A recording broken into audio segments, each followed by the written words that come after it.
இங்கே ஒருத்தர் எங்கள் ஃப்ரெண்ட்ஸ் கிட்ட ஃபாரஸ்ட்டில் உட்காந்து மியூசிக் வாட்ச் காமிச்சிட்டு இருப்பாரு. நான் அப்பன்னு பார்த்து ஒரு கொசு அவரை கடிக்குது. ஸோ கடிக்க அந்த கொசு ரொம்பவே பெருசாகிட்டே இருக்குது. ஸோ இதே நேரத்தில் அந்த கொசு பார்த்தீங்கன்னா அவரோட முதுகில் போய் கடிக்க ஆரம்பிக்குது.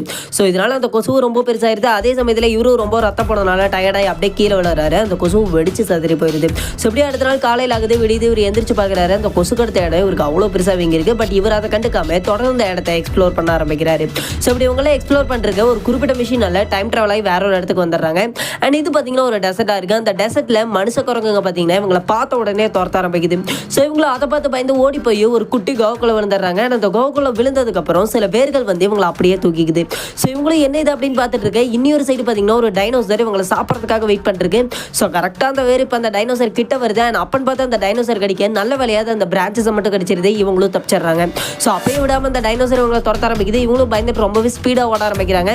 அண்ட் அப்படி இவங்க ஓடிட்டு இருக்க ஒரு சின்ன பிரிட்ஜ் பார்த்தீங்கன்னா வருது. ஸோ இவங்களும் அந்த பிரிட்ஜை கிராஸ் பண்ணி வந்துடுறாங்க. அந்த டைனோசருக்கு நல்லாவே தெரியுது நம்ம இதுக்குள்ள போனால் கண்டிப்பாக நம்மளால எதுவும் பண்ண முடியாது அப்படின்றது. ஸோ அப்படியே டைனோசரும் தெரியும் போது அதில் ஒருத்தர் டைனோசருக்குலாம் மூளை இல்லை அப்படின்னு சொல்ல இப்போ இந்த டைனோசர் பாஞ்சு வந்து இவங்களை மறுபடியும் துரத்துற மாதிரி காமிச்சு அப்படியே இந்த ஷார்ட் ஃபிலிமை முடிக்கிறாங்க.